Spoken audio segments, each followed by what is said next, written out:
creating a company is almost like having a child. So it's sort of like, how do you say your child should not have food? So once you have the company, you have to feed it and nurse it, and take care of it, even if it ruins you. Yeah.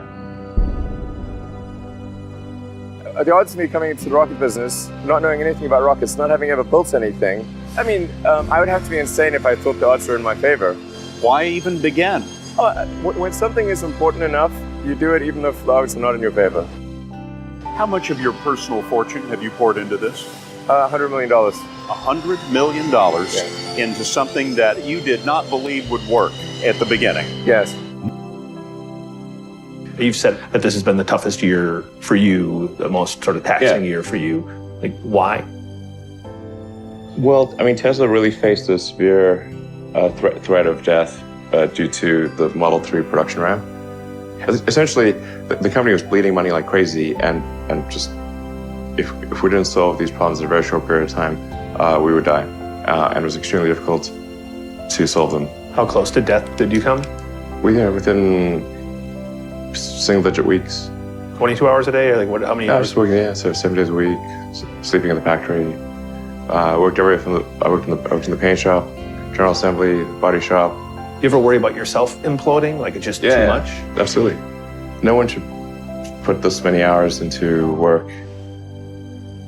This is not good. And people should not work this hard. They should not do this. It's very painful. Painful in what sense? It hurts my brain and my heart. So this is not recommended for anyone. I just did it because if I didn't do it, then Tesla, good chance Tesla would die.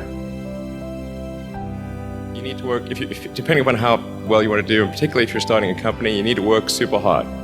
So what does super hard mean?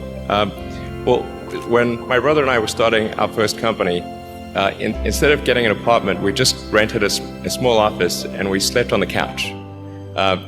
And we showered at the YMCA, and we're so hot up we had just one computer. So the website was up during the day, and I was coding at night, 7 days a week, all the time. And I sort of briefly had a girlfriend in that period, and in order to be with me, she had to sleep in the office. So work hard, like every waking hour. That's the thing I would say particularly if you're starting a company. And I mean, if you do simple math, you say like, okay, if somebody else is working 50 hours and you're working 100, you'll get twice as much done in the course of a year as the other company.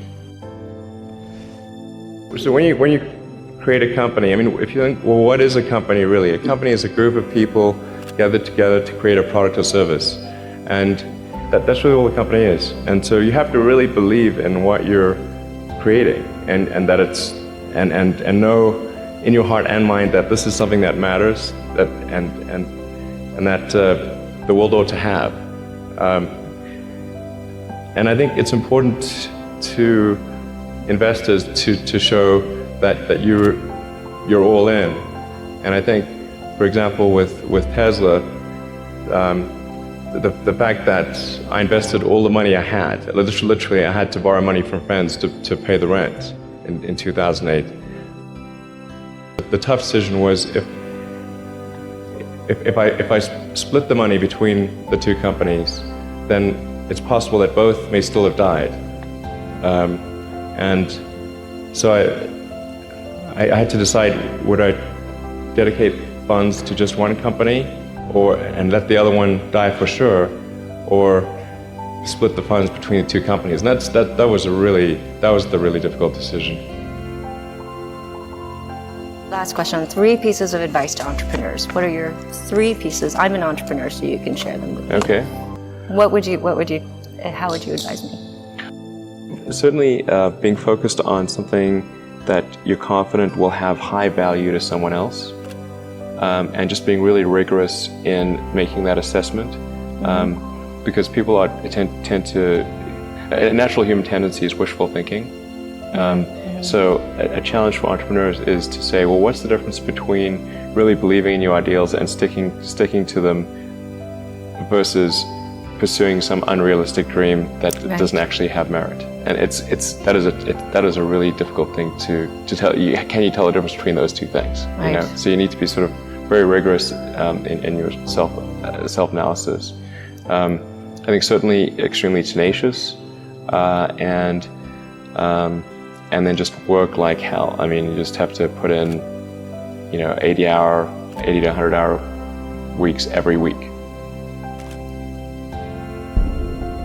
How did you get the expertise to be the chief technology officer of a rocket ship company? I do have a physics background. That's helpful as a foundation. And then I read a lot of books and talked to a lot of smart people. You're self-taught? Yeah. Well, self-taught, yes, meaning I don't have an aerospace degree. So how did you go about acquiring the knowledge? Well, like I said, I read a lot of books, talked to a lot of people, and have a great team. There are American heroes who don't like this idea. Neil Armstrong, Gene Cernan have both testified against commercial spaceflight in the way that you're developing it, and I wonder what you think of that. I was very sad to see that, because those guys are, those guys are heroes of mine, so it's really tough.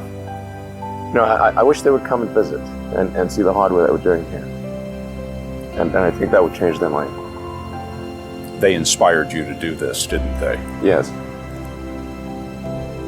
And to see them casting stones in your direction.